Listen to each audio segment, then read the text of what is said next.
அஸ்ஸலாமு அலைக்கும். Hi friends, welcome to கஸ்பனா சமையல்.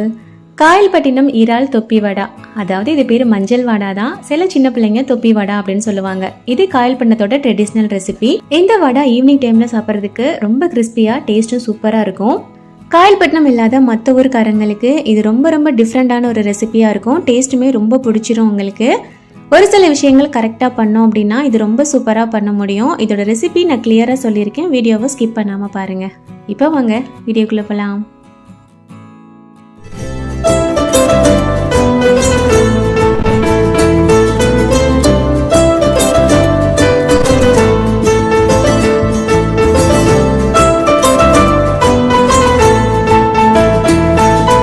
வடை பண்ணுறதுக்கு முதல்ல ஒரு மாவு பிசைகிற மாதிரி இருக்கும். அதுக்கு பார்த்தீங்கன்னா கொஞ்சம் சோறு தேவைப்படும். நான் நெய்ச்சோறு எடுத்திருக்கேன்.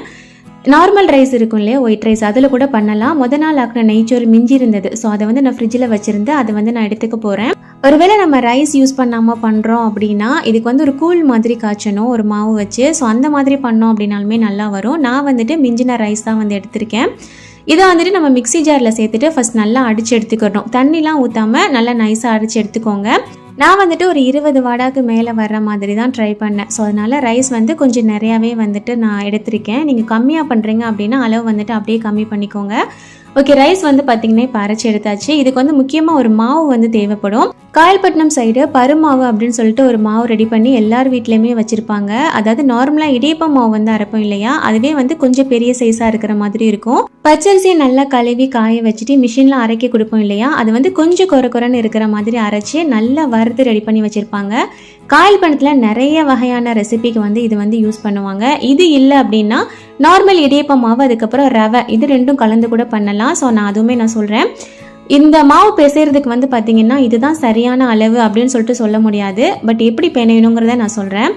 ஓகே, இப்போ ரைஸ் அரைச்சி வச்சுருக்கோம் இல்லையா, அதில் ஒரு அரை டீஸ்பூன் அளவுக்கு மஞ்சள் தூள், தேவையான அளவுக்கு உப்பு சேர்த்துருக்கேன். ஒரு கைப்பிடி அளவுக்கு தேங்காய் திருவல் சேர்த்துக்கிறேன். அப்புறம் மாவு நம்ம எடுத்து வச்சுருந்தோம் இல்லையா, அது கொஞ்சம் கொஞ்சமாக சேர்த்துட்டு நம்ம பிணையிற மாதிரி இருக்கும். மாவு ஒவ்வொரு வீட்டில் ஒவ்வொரு மாதிரி வறுத்துருப்பாங்க. ஸோ அதனால் எந்த அளவுக்கு மாவு வேணும் அப்படிங்கிறது கரெக்டாக சொல்ல முடியாது. நம்ம பிணையும் போது அந்த பதம் வரணும். ஸோ அது வரைக்கும் மாவு தேவைப்படுற மாதிரி இருக்கும். இப்போ ஒரு 1.25 கப் அளவுக்கு ரைஸ் எடுத்திருக்கோம் அப்படின்னா அதுக்கு அப்படியே டபுள் மடங்கு நம்ம மாவு எடுக்கிற மாதிரி இருக்கும். ரைஸோட அளவை விட மாவோட அளவு ஜாஸ்தி இருக்கிற மாதிரி பார்த்துக்கோங்க. நல்லா இந்த மாதிரி பிணைய அந்த மஞ்சள் எல்லா பக்கமுமே நல்லா பரவி இந்த மாதிரி நல்லா ஒன்று சேர்ந்து வரும். ஸோ திரும்பவும் கொஞ்சம் கொஞ்சமாக மாவு சேர்த்து கொஞ்சமாக தண்ணி தெளித்து நல்லா பிணைஞ்சு எடுத்துக்கணும். இதுக்கு பதம் தான் ரொம்ப முக்கியம். நல்லா பிணைஞ்சு ஒரு சப்பாத்தி மாவு பதத்துக்கு நல்லா உருட்டி வச்சுக்கோங்க. இது நம்ம நெய்ச்சோரில் பண்ணோம் அப்படின்னா ரொம்ப சீக்கிரமாக அதோட பதம் வந்துடும். ஏன்னா நெய்ச்சோரில் நம்ம தேங்காய் பால், நெய் இந்த மாதிரி எல்லாமே சேர்த்துருப்போம் இல்லையா, அதனால நார்மல் ஒயிட் ரைஸ் நீங்கள் சேர்க்குறீங்க அப்படின்னா கூட கொஞ்சம் நேரம் பிணையிற மாதிரி இருக்கும். இப்போ மாவு ரெடி பண்ணியாச்சு. இப்போ கொஞ்சம் நல்லா சாஃப்டாக இருக்கிற மாதிரி தான் இருக்கும். பட் இது நல்லா ஊறி வந்துச்சுன்னா இன்னும் கூட கொஞ்சம் ஹார்டாகும். ஏன்னா நம்ம அரிசி மாவு சேர்த்துருக்கோம் இல்லையா, அதனால இதை குறைஞ்சது ஒரு 2லேருந்து 3 மணி நேரம் நல்லா ஊற வச்சோம் அப்படின்னா வாடை ரொம்ப சூப்பராக வரும். இந்த மாவோட அளவு ஒரு தோராயமாக சொல்லணும் அப்படின்னா இப்போ 1 கப் அளவுக்கு நீங்கள் ரைஸ் அரைச்சி எடுக்கிறீங்க அப்படின்னா 2 கப் அளவுக்கு மாவு சேர்த்தோம் அப்படின்னா கரெக்டாக இருக்கும். பருமாவு இல்லாத பட்சத்தில் 1 கப் இடியப்ப மாவு 1 கப் ரவை சேர்த்து பண்ணி பாருங்கள், சூப்பராக வரும். ஓகே, இது பார்த்தீங்கன்னா இப்போ நான் ஊற வச்சுக்க போகிறேன். இது ஃப்ரிட்ஜிலலாம் வைக்கக்கூடாது, வெளியில் வச்சு தான் ஊற வைக்கணும். அண்ட் இந்த வாடாக்கு உள்ளே வைக்கிறதுக்கு நமக்கு ஒரு ஸ்டஃபிங் தேவைப்படும் இல்லையா, அது பண்ணுறதுக்கு ஒரு 10லேருந்து 15 இறால் பார்த்தீங்கன்னா நான் க்ளீன் பண்ணி எடுத்து வச்சுருக்கேன். ட்ரெடிஷ்னலாக பண்ணும்போது இதுக்கு இறால் சேர்த்துப்பாங்க. பட் கடைகள் எல்லாம் விற்கும் போது எல்லா டைமும் இறால் சேர்க்க மாட்டாங்க. ஸோ இறால் சேர்த்தாலும் பரவாயில்ல, சேர்க்காட்டினாலும் பரவாயில்ல. நான் இறால் சேர்த்து எப்படி பண்ணுறதுன்னு உங்களுக்கு நான் சொல்லித்தரேன். ஒரு சின்ன பாத்திரத்தில் இந்த க்ளீன் பண்ண இறால் சேர்த்துட்டு ஒரு 1/4 டீஸ்பூன் அளவுக்கு இஞ்சி பூண்டு பேஸ்ட்டு, 1 டீஸ்பூன் அளவுக்கு மசாலா தூள், வீட்டில் அரைச்ச மசாலா இருக்கும் இல்லையா, அதை சேர்த்துருக்கேன். அண்ட் கொஞ்சமாக உப்பு சேர்த்து நல்லா மிக்ஸ் பண்ணி விட்டுட்டு அடுப்பில் வச்சு இதை நல்லா நம்ம வரட்டி எடுத்துக்கணும்.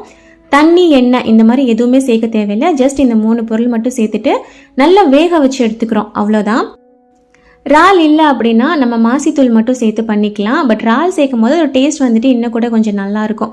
ஓகே, இப்போ இறால் பார்த்தீங்கன்னா நல்லா வெந்து வந்துருச்சு. இதை அப்படியே நம்ம ஆற வச்சுக்கலாம். அண்ட் இது போக முக்கியமாக தேவைப்படக்கூடிய இன்னொரு பொருள் பார்த்தீங்கன்னா நமக்கு நிறைய வெங்காயம் தேவைப்படும்.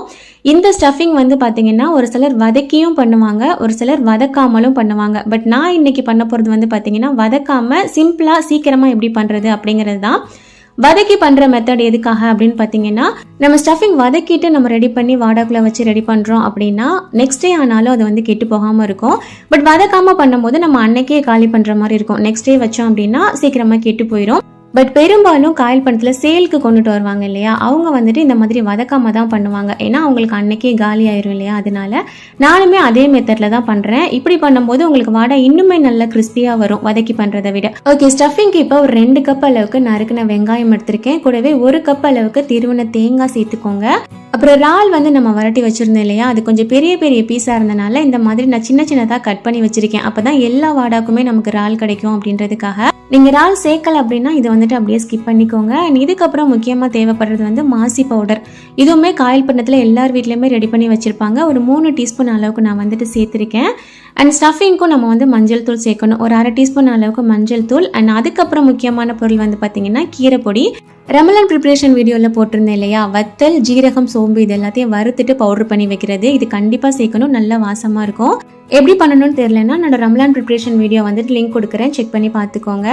எனக்கு தேவையான அளவுக்கு உப்பும் கொஞ்சமாக கருவேப்பிலையும் சேர்க்கணும். நான் கருவேப்பிலையை மட்டும் எண்ணெயில் நல்லா பொரிச்சிட்டு சேர்த்துருக்கேன். அப்போ வந்துட்டு டேஸ்ட் இன்னுமே நல்லாயிருக்கும். அவ்வளோதான், இது எல்லாத்தையும் நல்லா ஒரு தடவை கலந்து விட்டுற வேண்டியதான். அப்புறம் பிள்ளைங்களுக்கு கொடுக்கணும் அப்படின்றனால இதில் நான் வந்து பச்சை மிளகாய் ஆட் பண்ணலை. கீரை பொடி, மாசித்தூள் ரெண்டுலேயுமே வந்து நான் காஞ்ச மிளகாய் சேர்த்து அரைச்சிருப்பேன். அதோட காரமே கரெக்டாக இருந்தது. உங்களுக்கு தேவைப்பட்டால் பச்சை மிளகாய் நீங்கள் சேர்த்துக்கோங்க. அண்ட் இதே ஸ்டஃபிங்கை வதக்கி பண்ணுற மெத்தடும் இருக்குது. பட் நான் கடைகளில் எப்படி செய்வாங்களோ அதே மாதிரி தான் உங்களுக்கு நான் செஞ்சு காட்டியிருக்கேன். ஓகே, இப்போ ஸ்டஃபிங் வந்து பார்த்தீங்கன்னா ரெடி ஆயிடுச்சு. இந்த ஸ்டஃபிங் வந்து நீங்கள் வாடை எப்போ ரெடி பண்ண போகிறீங்களோ அதுக்கு ஒரு 5 மினிட்ஸ்க்கு முன்னாடி மட்டும் ரெடி பண்ணிக்கோங்க. ஏன்னா இதில் எல்லாமே நம்ம ராவாக தான் சேர்த்துருக்கோம் இல்லையா, முன்னாடியே செஞ்சு வச்சோன்னா கெட்டு போயிடும். அண்ட் இப்போ மாவுமே வந்து பார்த்தீங்கன்னா நல்லா ஊறி வந்துருச்சு. நான் வந்துட்டு ஒரு 5 மணி நேரம் கிட்ட ஊற வச்சுருந்தேன். முன்னே இருந்ததுக்கு கொஞ்சம் ஹார்டாக இருக்கிற மாதிரி இருக்கும், ஏன்னா இதில் பருமாவும் சேர்த்துருக்கோம் அப்படின்றனால. பட் நம்ம தட்டும்போது கொஞ்சம் கொஞ்சமாக நம்ம வந்து தண்ணி சேர்த்துட்டு தட்டுற மாதிரி இருக்கும். மாவு வந்து பார்த்திங்கன்னா நல்லாவே ஊறி வந்திருக்கு. ஸோ அவங்களுக்கு பார்க்குறதுக்கே தெரியும். இதை எப்படி தட்டணும் அப்படின்னு சொல்கிறேன். முதல்ல ஒரு சாப்பிங் போர்டு வந்துட்டு இந்த மாதிரி கீழே வச்சுக்கோங்க. இதுக்கு மேலே ஒரு காட்டன் கிளாத் இருக்குது இல்லையா, அதை வந்து நல்லா தண்ணியில் நனைச்சி புழிஞ்சிட்டு அதுக்கப்புறமா போட்டுக்கோங்க. இந்த துணி போடுறது எதுக்காகன்னு பார்த்தீங்கன்னா, வாடா வந்து நம்ம இந்த துணிக்கு மேலே வச்சு தட்டினோம் அப்படின்னா இந்த துணியை தூக்கிட்டு அதை அப்படியே எடுக்கிறதுக்கு வந்து ஈஸியாக இருக்கும், பிஞ்சு போகாமல் வரும். அண்ட் கூடவே ஒரு சின்ன பவுலில் தண்ணி வந்துட்டு கொஞ்சமாக வச்சுக்கோங்க. ஏன்னா நம்ம தண்ணி தொட்டு தான் வாடாக்கு வந்து நம்ம மாவு வந்து தட்டுற மாதிரி இருக்கும். ஸோ அப்படி தட்டும் போது உங்களுக்கு நல்லா ஈஸியாகவே வரும். நீங்கள் ஃபஸ்ட் டைம் பண்ணும்போதே கொஞ்சம் நல்லா வரும்.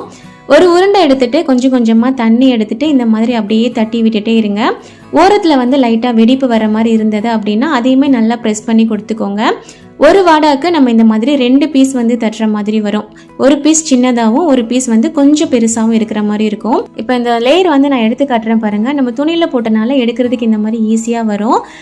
நீங்கள் வந்து இது இல்லைன்னா பார்ச்மெண்ட் பேப்பர் இல்லைன்னா பிளாஸ்டிக் ஷீட் ஏதாவது விரிச்சிக்கலாம். பட் துணி விரிக்கிறீங்கன்னா கண்டிப்பாக ஈரமாக்கிட்டு விரிச்சிக்கோங்க.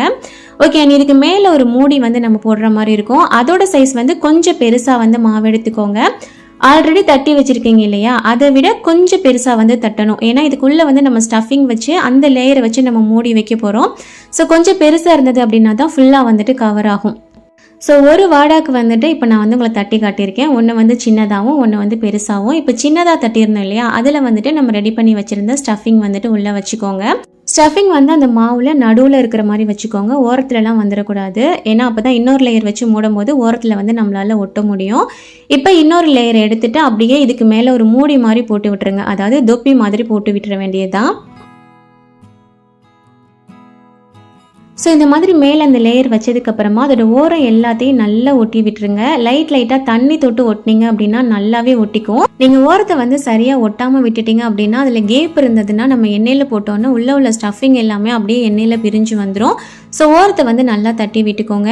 அண்ட் இந்த மூடி வந்து மேலே போட்டோம் இல்லையா, அப்போ வந்துட்டு சம்டைம்ஸ் மேலே ஏதாவது உங்களுக்கு கிராக் வர்ற மாதிரி இருந்தது அப்படின்னா கொஞ்சமாக மாவு எடுத்து லைட்டாக பேட்ச் ஒர்க் மாதிரி பண்ணி விட்டுருங்க. ஸோ நம்ம பண்ணுறது தான், நம்ம என்ன வேணாலும் பண்ணிக்கலாம். ஸோ அவ்வளோதான். இப்போ ஒரு வாடை வந்து பார்த்திங்கன்னா ரெடி ஆயிடுச்சு.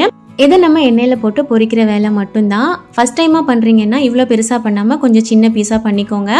ஸோ நான் இதே மாதிரி இன்னொரு வாடாவுமே நான் உங்களுக்கு தட்டி காட்டுறேன். நான் இது வீடியோவில் காட்டுறேன் அப்படின்றனால ஒரு வாடாக்கு தேவையான கீழ் லேயர் மேல் லேயர் அந்த மாதிரி செஞ்சு நான் உங்களுக்கு வந்து ரெடி பண்ணி காட்டுறேன். பட் நார்மலாக நீங்கள் பண்ணும்போது கீழ் லேயர் இருக்கு இல்லையா, அது வந்து நிறைய பண்ணி வச்சுட்டு அதில் வந்துட்டு ஸ்டஃபிங் எல்லாமே வச்சு ரெடியாக வச்சுக்கோங்க. அதுக்கப்புறம் மேலே போடக்கூடிய லேயர் வந்து ஒன்று ஒன்றா ரெடி பண்ணி ஒவ்வொன்றையாக மூடி வச்சுட்டோம் அப்படின்னா நம்மளுக்கு கரெக்டாக இருக்கும். கொஞ்சம் ஈஸியாகவும் இருக்கிற மாதிரி இருக்கும். ஒன்று ஒன்றுக்கா ஸ்டஃபிங் வச்சுட்டு இருக்க வேணாம். ஸோ அவ்வளோதான். இப்போ வந்து பார்த்தீங்கன்னா சூப்பராக வந்துட்டு ரெடி பண்ணியாச்சு. அண்ட் நான் சொன்ன மாதிரி நீங்கள் ஃபஸ்ட் டைமாக பண்ணுறீங்க அப்படின்னா சின்னதாக தட்டிக்கோங்க. இந்த மாதிரி பண்ணீங்க அப்படின்னா உங்களுக்கு கொஞ்சம் ஈஸியாக இருக்கும், எடுத்து போடுறதுக்கும் சரி, பொரிச்சு எடுக்கிறதுக்கும் சரி. அண்ட் உங்ககிட்ட இருக்கிற மாவு எல்லாத்தையும் மொத்தமாக இந்த மாதிரி ரெடி பண்ணி வச்சுட்டு அதுக்கப்புறம் ஃப்ரை பண்ணுறதுக்கு ஸ்டார்ட் பண்ணாதீங்க. ஏன்னா மாவு வந்துட்டு காஞ்சி போயிடும். ஒரு 4 இல்லை 5 ரெடி பண்ணி வச்சுட்டு பொரிக்க ஒன்று ஒன்றா தட்டிக்கோங்க. ஏன்னா அது ஃப்ரை ஆகி வர்றதுக்குள்ளே நம்ம வந்துட்டு ரெடி பண்ணிடலாம். ஓகே, இப்போ எண்ணெய் வந்து பார்த்தீங்கன்னா நல்லா சூடு பண்ணிவிட்டு இந்த வாடை வந்துட்டு அப்படியே நம்ம உள்ளே சேர்த்துற வேண்டியதான். இன்னொரு மெயினான விஷயம் என்னதுன்னு பார்த்தீங்கன்னா, எண்ணெய் வந்துட்டு நல்லா சூடாக இருக்கணும். நீங்கள் வந்துட்டு நல்லா ஹை ஃப்ளேமில் வச்சு தான் பொரிக்கிற மாதிரி இருக்கும். ரொம்ப லோ ஃப்ளேம்லலாம் வச்சிங்க அப்படின்னா அது சீக்கிரமாக அப்படியே எண்ணெயில் பிரிஞ்சு வர மாதிரி இருக்கும். ஸோ நல்ல தீ வந்துட்டு கொஞ்சம் கூட வச்சுட்டே பொரிச்சு எடுத்துக்கோங்க. ஸோ ஓரளவுக்கு பொரிஞ்சு வந்ததுக்கு அப்புறமா திருப்பி போடுங்க. உடனே வந்துட்டு திருப்பி போட்டிங்கனாலும் உடஞ்சி போகும். அண்ட் வாடா வெளியில் எடுக்கும் போது வந்து பார்த்தீங்கன்னா 2 மெத்தட் இருக்குது. ஒரு சிலர் வந்துட்டு நல்ல கிறிஸ்பியாக வேணும் அப்படின்னா கூட கொஞ்சம் நேரம் பொரிப்பாங்க. சிலருக்கு வந்துட்டு சாஃப்டாக வேணும் அப்படின்ற மாதிரி நினைப்பாங்க இல்லையா, அவங்க வந்துட்டு ப்ரௌன் ஆகிறதுக்கு முன்னாடியே வந்துட்டு எடுத்துடலாம். எப்படி செஞ்சாலுமே டேஸ்ட் வந்துட்டு ரொம்ப சூப்பராக தான் இருக்கும். பட் ரொம்ப ப்ரௌன் ஆகி அது வந்துட்டு கலர் சேஞ்ச் ஆகிற மாதிரி பண்ணிடக்கூடாது. ஏன்னா இது வந்து மஞ்சள் வாடை அப்படின்னு சொல்லுவோம். ஸோ பார்க்குறதுக்கு அந்த மஞ்சளாக தெரியணும், அப்போ தான் வந்துட்டு நல்லாயிருக்கும். ஓகே, இப்போ நான் வந்துட்டு பார்த்திங்கன்னா ஒரு 2 வந்துட்டு ரெடி பண்ணிட்டேன். அதுக்கப்புறமா கொஞ்சம் கொஞ்சமாக போட்டுட்டு வந்து நம்ம சுட்டு எடுத்துட வேண்டியதான்.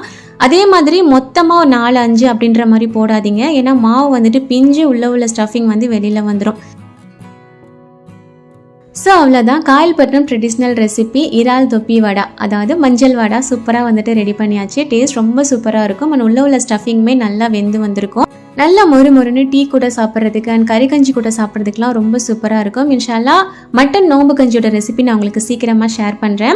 அண்ட் இதே மாதிரி காயல்பட்டினம் சைடு மிஞ்சி போன ரைஸ் வச்சு ரொம்ப சூப்பராக ஒரு சோத்து வடை அப்படின்னு சொல்லிட்டு ஒன்று பண்ணுவோம். அதோட ரெசிபியும் நான் சீக்கிரமாக ஷேர் பண்ணுறேன். இந்த வீடியோ பிடிச்சதுன்னா லைக் பண்ணிக்கோங்க. தேங்க்ஸ் ஃபார் வாட்சிங்.